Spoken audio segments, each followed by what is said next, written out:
Good evening, ladies and gentlemen, and thanks very much for the invitation. It's great to be here. It's great to have the opportunity to sponsor the event as well.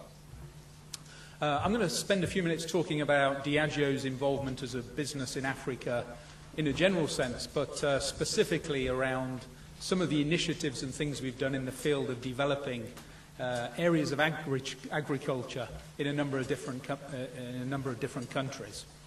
Now, the first bit of my speech was various comments about the difficulties and the travails of operating in Africa. I'm not going to cover that because I think we all understand that. But I really want to focus in this on the enormous potential and the engine for growth and development that exists within Africa. Diageo, I'm pleased to say, can boast a very long involvement in Africa all the way back to 1827. When we actually exported some Guinness to Sierra Leone. And we have the records, we look after that very carefully. And ever since, we've had an involvement in Africa that moved into manufacturing from 1963. So we like to think we've got a great track record, very stable businesses within Africa, and a few facts and numbers for you to give you a feel for our spread and experience. We operate in more than 40 countries within Africa. Most of the production is through our owned operations in Africa, 8 breweries, 3 spirit plants. We have 6 joint ventures in different markets, and we also have 11 licensees serving different countries. So we have nearly 4,500 direct employees, representing about 20% of Diageo's total workforce. And if you look at the indirect employees, that's probably about another 100,000 people that are also have a stake, if you like, in Diageo's success in Africa.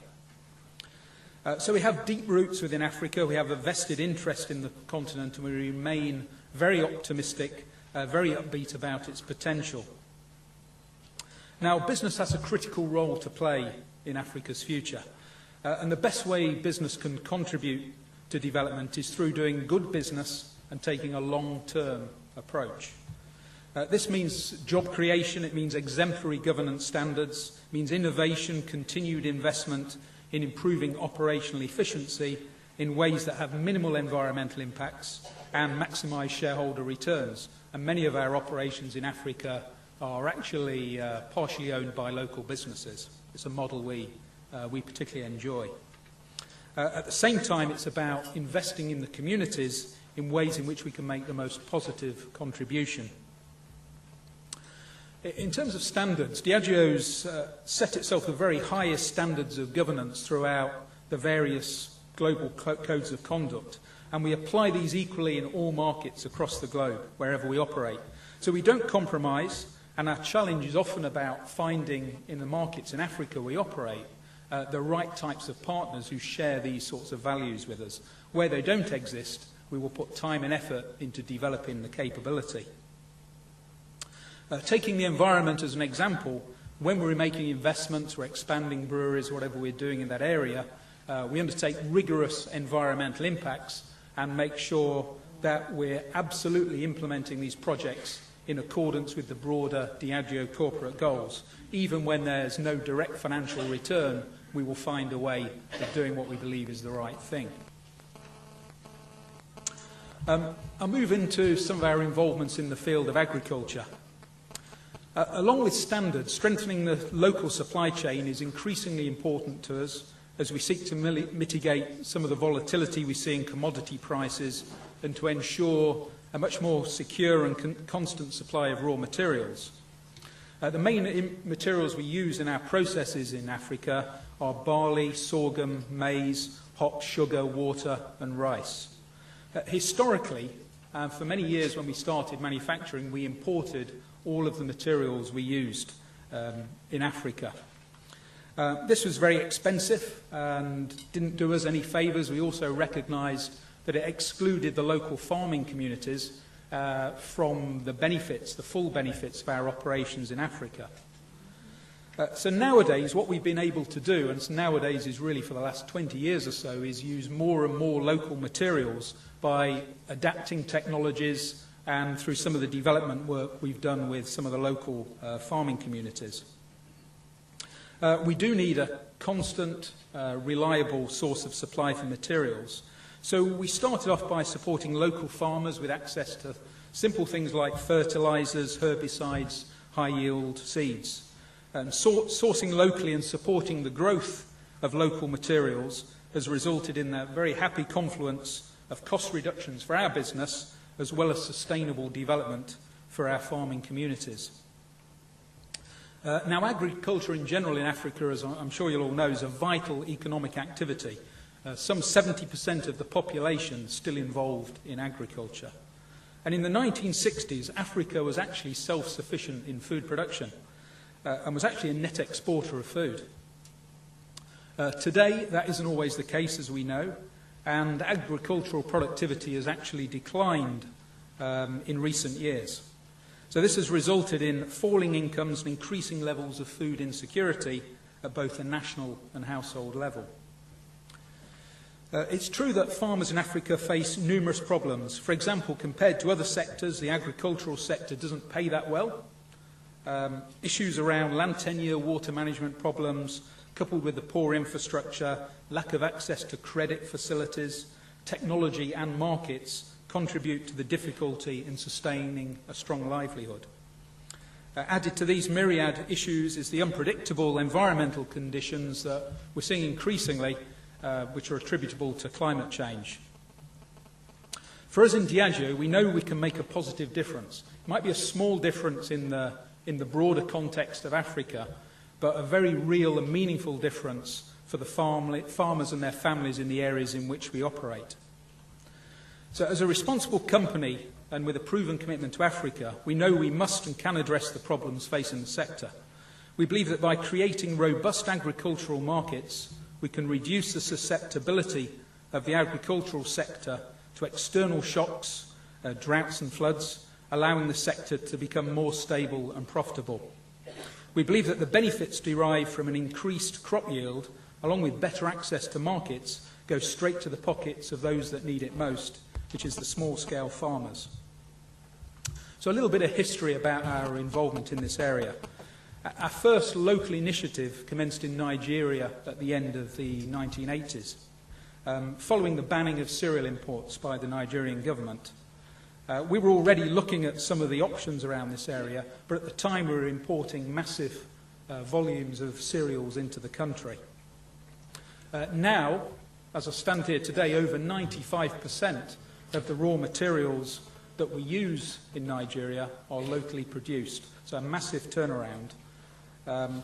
Something positive came out of the government action, and we really took hold of the opportunities that challenge presented us. The project began with the identification of suitable varieties of local sorghum and maize seeds and the mapping of appropriate farms within Nigeria and marketing channels. We started with about 30 farmer groups and a nucleus farm that had its own infrastructure in terms of buildings for grain drying and storage facilities. Local mills were also developed to process the maize and sorghum varieties to our brewing specifications. And smallholder farmers, with a little bit of support, were organised into farmer groups and cooperatives to foster good relationships and easy links to the millers. At the time, we partnered with research institutes and a university, along with USAID and Oxfam GB, who all brought different levels of expertise to the table, agronomical techniques, skills and capabilities building for farmers, and we also set governance standards in place. So by 1990, we were buying 5,000 metric tonnes of maize and sorghum locally. Today, we purchase a total of 45,000 tonnes of sorghum and 10,000 tonnes of maize, both very high quality and a very reliable source of supply. Since the beginning of the project, we've been absolutely delighted with the impact that this initiative has had on poor farmers and local communities. The pricing of the grain has increased quite significantly. On balance, we think that's a good thing in terms of attracting farmers willing to get involved in these areas and supporting the consistency of supply. It's also, of course, raised income levels and the general wealth amongst the farming community. In total, the project's impacted over 27,000 farm families in Nigeria, and many, because of the extra income opportunities, have been able to improve their standard of living in ways such as access to transport, buying motorbikes or vehicles, and very important areas like being able to put their children through a proper education. Those things make us feel very proud in terms of the positive impact of something that has also given us as a business great benefit. Now, Jane mentioned earlier the Water for Life programme, and some of you will know that no Diageo presentation is complete without a reference to the Water of Life programme. We're very proud of what we've done on this. We started some years ago with an objective of bringing clean drinking water to as many people as we can in Africa. And around 2006, we set what we thought was a very audacious goal of bringing 1 million people every year into a position where they have access to clean, safe drinking water.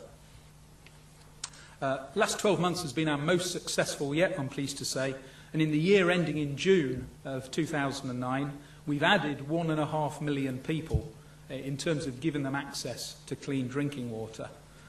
This means that to date we've now got the number up to over 3.2 million individuals, and the impact on the quality of life for people through this initiative is absolutely immense. So in closing, it's fair to say that we believe that improving the conditions of small farm holders by stimulating the market, providing access to basic needs, creates one of the biggest possible impacts on poverty in the areas we operate. We believe that developing a fully robust and vibrant agricultural market and community is essential for us as a business and for sustainable development as a whole. We know, as the world's leading drinks industry, that securing the manufacture and supply of products is critical. This means being involved in everything from trialling different varieties, different seed varieties, different techniques, and we continue to do that, to teaching farmers how to grow high-quality grains. We've learnt that we can improve our business and enhance agricultural incomes for small-scale farmers by catalysing the use of these local materials. Now, Nigeria was the start for us. We currently have programmes, some of which have been running quite a long time in other areas. In Kenya and Ghana, we're working in collaboration with Heineken and Winrock to grow local sorghum.